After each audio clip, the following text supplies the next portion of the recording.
प्रियजनों, यीशु मसीह आपसे बहुत प्रेम करते हैं। वह आपसे बहुत प्रेम करते हैं और आपकी परवाह करते हैं, इसीलिए वह हर दिन आपसे बात करते हैं। आज भी प्रभु आपको एक प्रतिज्ञा और सलाह देते हैं। कुछ लोग सोच सकते हैं, जैसे मैं जिस स्थान पर हूँ वहाँ मुझे कोई आशीर्वाद नहीं मिल रहा है, क्या मुझे कहीं और जाना चाहिए? क्या मुझे किसी और देश, कंपनी या विभाग में जाना चाहिए? क्या मुझे इसे बेचकर कहीं और जाना चाहिए? आशीर्वाद पाने के लिए आपके मन में ऐसे विचार आ सकते हैं। लेकिन जो व्यक्ति ऐसी स्थिति में है, उसके लिए प्रभु परमेश्वर अपनी सलाह देते हैं, जो उत्पत्ति अध्याय 26 वचन 3 में लिखी है। तू इसी देश में रह और मैं तेरे संग रहूंगा और तुझे आशीष दूंगा। प्रभु कहते हैं, मैं तेरे संग रहूंगा और तुझे आशीष दूंगा। चाहे तुम किसी और देश, विभाग या स्थान पर चले जाओ, आशीर्वाद स्थान पर निर्भर नहीं करता, बल्कि मैं ही वह हूं जो तुम्हें आशीर्वाद देता हूं। मैं तेरे संग रहूंगा और तुझे आशीष दूंगा, इसीलिए उसी भूमि पर बने रहो जहां तुम अभी हो। इस प्रकार प्रभु एक परमेश्वर के जन को यह सलाह देते हैं। उस व्यक्ति के वहां ठहरने के कारण यह लिखा है कि प्रभु ने उसकी प्रदान की, उसे आशीर्वाद दिया और अकाल के समय में भी उसे समृद्ध किया।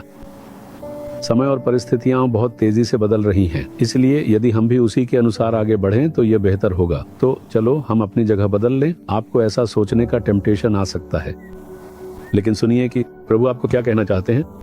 अगर वह कहते हैं, इस स्थान से चले जाओ और मैं तुम्हें आशीर्वाद दूंगा, उस स्थान पर जाओ जिसे मैं तुम्हें दिखाऊंगा, तब आप जा सकते हैं। या अगर वह कहते हैं, इसी स्थान पर रुको और मैं तुम्हें आशीर्वाद दूंगा, तो वहीं बने रहो जहां हो। आशीर्वाद स्थान पर निर्भर नहीं करते, बल्कि प्रभु से आते हैं। इस बात पर विश्वास करो।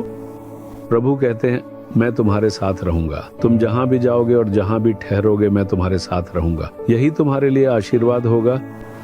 इसलिए हमारे साथ यीशु का होना सबसे बड़ा आशीर्वाद है। यीशु क्षुद्रता है। सेवकाई को देखिए, हम नालुमावद्दी नामक एक गांव में हैं। कुछ लोग कह सकते हैं, अब एक गांव में स्थित हैं, इसलिए प्रभु उस सेवकाई को आशीर्वाद दे रहे हैं। ये सच नहीं है। क्या वह आपको शहर में होने पर आशीर्वाद नहीं देंगे? शहरों में भी कई सेवकाइयां अच्छी तरह बढ़ रही हैं, इसलिए इससे कोई फर्क नहीं पड़ता कि हम गांव में हैं या शहर में।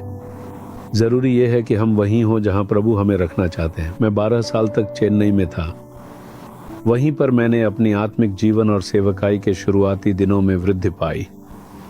फिर प्रभु ने मुझे आदेश दिया, अपने पूर्वजों का गांव जाओ, वहीं रहो और मेरा सेवकाई करो। उन्होंने मुझे ऐसा करने के लिए कहा। मैंने उनके वचन का पालन किया और अपने स्थान पर लौट आया।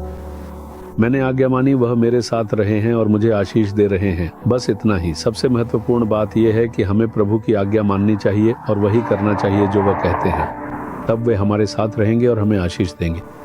इसलिए आज वह आपको वादा कर रहे हैं, मैं तेरे संग रहूंगा और तुझे आशीष दूंगा। क्या आप अब इस पर विश्वास करते हैं? अगर ऐसा है तो अपना हाथ अपने हृदय पर रखें और कहें, प्रभु आप मेरे साथ हैं और आप मुझे आशीष देंगे।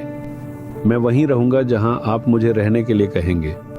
मैं वहां जाऊंगा जहां आप मुझे भेजेंगे। मैं वहीं रहूंगा जहां आप मुझे रहने के लिए कहेंगे। आप वही परमेश्वर हैं जो मुझे आशीष देते हैं। मैं इस पर विश्वास करता हूं। मैं यीशु के नाम में आपकी आशीष को प्राप्त करता हूं। आमीन, आमीन। Jesus redeem Hindi YouTube channel को सब्सक्राइब करें। सब्सक्राइब बटन पर क्लिक करें और बेल आइकन को भी क्लिक करके हर दिन की नई कार्यक्रमों की जानकारी प्राप्त करें।